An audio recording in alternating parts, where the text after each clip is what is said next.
casalingo del 2025 per la Nissa che torna a calcare il Prato Verde dello stadio Tomaselli. I biancoscudati scendono in campo per la 19ª giornata e il girone di Serie D ospitando il Paternò, un vero e proprio scontro diretto per la classifica dal momento che le due squadre sono divise appena 3 lunghezze, padroni di casa reduci dal netto KO di Vibo Valenza per 4-0, mentre gli ospiti hanno superato di misura il Pompei.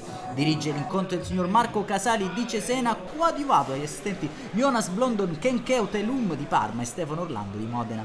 Grazie all'ausilio e l'immagine a cura di Massimo Lo Giudici passiamo a raccontarvi quanto accaduto al Tomaselli dopo 9 di gioco. Prima occasione di marca paternese, angolo per la testa di Panarello che incorna sull'esterno della rete. Un minuto più tardi a passare in vantaggio sono i biancoscudati. Rotulo recupera la sfera, tiro cross di Semenzin per Diaz che davvero bomber si fa trovare nel momento giusto al posto giusto, portando in vantaggio la compagine di mister Campanella che prova a replicare dopo 5 minuti. Sfera allargata per Semenzin, dietro da Maltese che prova a caricare il suo sapiente mancino, il diagonale incoccia sulla base del palo. Al 19esimo palla dietro di Tumminelli per Agnello che da buona posizione spara alto con il destro. 25esimo Diaz scatenato di tacco per Semenzin, si inserisce alla perfezione, mette dentro nuovamente per Diaz che col destro non riesce a bissare il gol dell'1-0. Al 28esimo battono un colpo gli ospiti, cross per Fariñas che a porta vuota mette clamorosamente fuori. Sono le prove generali per il gol del pari. Dalla sinistra infatti il pallone di Greco arriva a Fariñas che questa volta si batte Elezai con un potente mancino sotto la traversa, ristabilita la parità del punteggio. Al 39esimo Zarrillo dietro per Maltese, il mancino col collo esterno non inquadra lo specchio della porta. L'ultima emozione della prima frazione di gioco, angolo di Maltese che sbatte direttamente sulla trasversale dei pali. Segue solo il giudice Visco, il direttore di gara.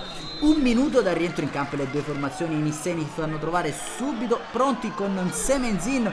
Trovano il penalty dopo un'azione confusionaria in area paternese. Dal dischetto si presenta lo stesso Diaz che è glaciale e fa 2-1 riportando in vantaggio la Nissa che ora vuole chiudere i giochi. Al minuto 51 Tumminelli per Rotulo che prova a calciare, Mileto miracoloso si distende la moto perpetuo del centrocampo nisseno, prova a trovare la gioia personale, calcia però centralmente, facile preda di Mileto. Al 58esimo Asero sulla fascia sinistra brucia il diretto marcatore, mette dentro per Retucci che si appoggia a Sinada da posizione defilata, trova solo l'esterno della rete. Un minuto dopo l'ora di gioco Tumminelli scatenato sul binario destro per Diaz, l'assist questa volta per Semenzin, piattone smanacciato in corner ancora da un super Mileto. Partita vibrante al Tomaselli, ancora Etene alla ricerca del pari, la sfera arriva a Francia che calcia bene con il mancino, percorre un brivido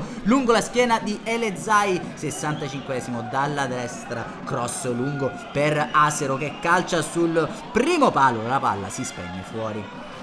Nissa che allora prova a chiudere i conti. 67esimo da corner Marino batte il proprio portiere Mileto. La Nissa vola sul 3-1 facilitata anche dall'autorete paternese. A 8 minuti dal termine la sfera arriva a Maltese, allarga da Rotulo, il filtrante è illuminante per Diaz che mantiene la posizione e da grande attaccante si porta a casa il pallone, tripletta e 4-1 per la Nissa. Esplode il Tomaselli, intanto la girandola di cambi coinvolge Barrera in luogo di Tumminelli, Bonanno per Semenzin e Samaché per la standing ovation di Diaz. Ospiti che provano a chiudere comunque in avanti con il lancio lungo per Reducci che si presenta a tu per tu con Elezai di fatto grazie all'estremo difensore nisseno. Al 90esimo Fariñas serve Asero, anch'esso si presenta a tu per tu con Elezai, attento anche in questa occasione. Non c'è più tempo al Tomaselli di Caltanissetta, triplice fischio, la Nissa schianta il Paternò per 4-1 e balza al sesto posto in classifica. Un saluto amici appassionati e appuntamento come al solito alla prossima.